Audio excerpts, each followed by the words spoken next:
Shabbat Shalom a todos, boa noite. Boa noite. Sejam todos bem-vindos mais uma vez, você que também nos assiste. Sejam abençoados também, em nome do Senhor Jesus. Hoje nós vamos dar início ao livro de Devarim, ou seja, que nós conhecemos popularmente como Deuteronômio, que significa em hebraico palavras, né? Que vai de Deuteronômio 1:1 até 3:22, Isaías 1, de 1 a 27 versículos, João capítulos 4 e capítulo 5. Né? E aí fica a mensagem, a última mensagem que existe no livro de João, né? 5:47, né? dessa nosso estudo de hoje, né?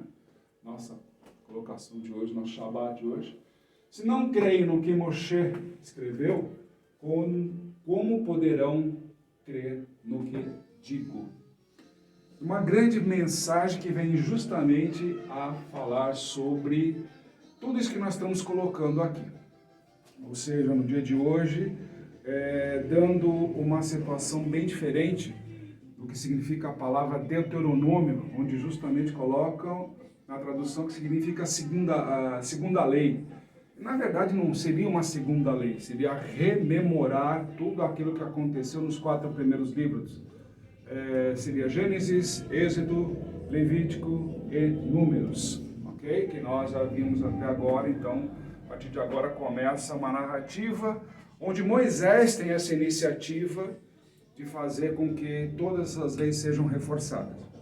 E hoje nós vamos ver, além disso, também toda uma situação que se apresenta no livro de João, que vai nos ajudar a discorrer sobre todo o livro de Deuteronômio, Devarim, como queiram chamar, onde vai nos mostrar o que é discipulado, como trabalho discipulado, paternidade espiritual, toda aquela forma de como agir e como se desenvolver. Ok? Mas antes eu gostaria de responder algumas questões que nos foram colocadas, né, das pessoas que nos seguem. E às vezes elas não têm condições de vir aqui, então pediram para a gente estar respondendo algumas questões. Já que tem muitas questões, obviamente, até de fórum íntimo, que a gente não responde, obviamente. Mas algumas coisas que a gente acha interessante, algumas situações que a gente percebe por aí, que alguns estudiosos colocam de uma forma grotesca, e na verdade, porque não sabem, não vivem, não tem como exemplificar esse tipo de coisa. Primeira pergunta é, o que é Shabbat Shalom? Shabbat Shalom é uma saudação que nós utilizamos para o dia de Shabbat. Shalom todo mundo conhece como paz, vulgarmente chamado paz. E na verdade, Shalom, ela tem muito mais profundidade do que simplesmente falar que é paz.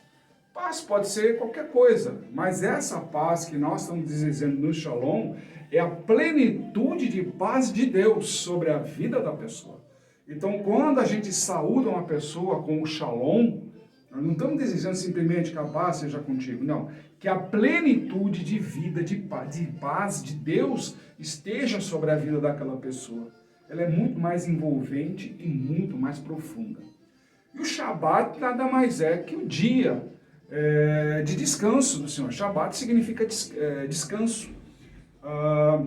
Uma palavra hebraica que justamente tem esse fundamento. E ela nasceu após a criação de tudo, como a gente lê no livro de Gênesis. Então, ao 6º dia ele fez tudo e no 7º dia ele descansou.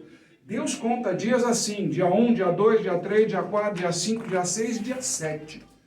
Então, no 7º dia, depois que ele criou tudo, ele descansou, ou seja, ele deu o descanso de toda a obra. E assim mesmo ele fala, 6 dias trabalharás e no 7º descansarás. Mas não é um descanso como a gente conhece de uma forma física, mas sim de se afastar das obras do mundo para ter um dia exclusivamente com Deus. Então o Shabat não é coincidência com o sábado, como muita coloca dia de semana, esse tipo de coisa. Não, porque Shabat ele tem um tempo certo para acontecer.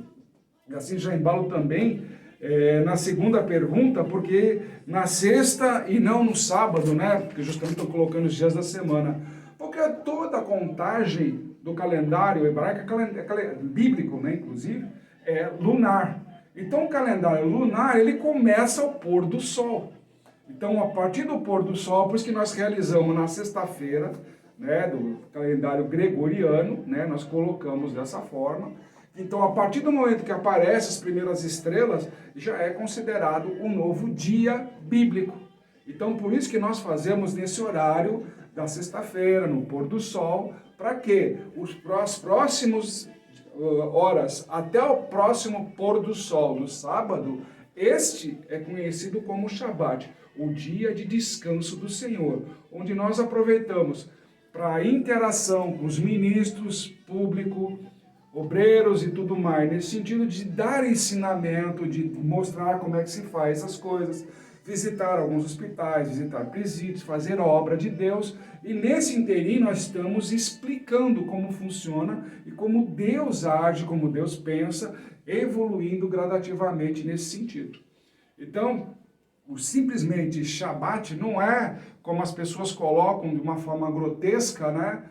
Querendo dizer, é uma coisa judaica. Não, é bíblica. Está na Bíblia. O próprio Senhor Jesus, o próprio Yeshua HaMashiach, ele celebrava o Shabat. Tanto que toda era para a sinagoga pregar no Shabat. Ou seja, no dia de descanso. Ele, para mim, fazia curas no sábado, que justamente foi perseguido por causa de dogma, que é uma das coisas que nós também veremos aqui. Dogmas de homem versus a realidade com Deus. É bem diferente uma coisa da outra. Então, às vezes a gente olha muito no Shabbat Shalom, que às vezes as pessoas colocam por aí, dogmas de homens, e não uma realidade de Deus na vida da pessoa. A gente pode dar um grande exemplo, que é a seguinte forma: se você não vive o Shabat, então você não entende. É a mesma coisa que, tipo, vamos supor, no culto de domingo, por exemplo, que as pessoas celebram, alguns de manhã cedo, por causa que o Senhor, as mulheres encontraram a tumba vazia no domingo de manhã, digamos assim, né? Para levar todos os ungüentos, levar todas aquelas situações. E aí justamente se narra muito em cima disso. A fé daquela igreja, daquela congregação, daquele...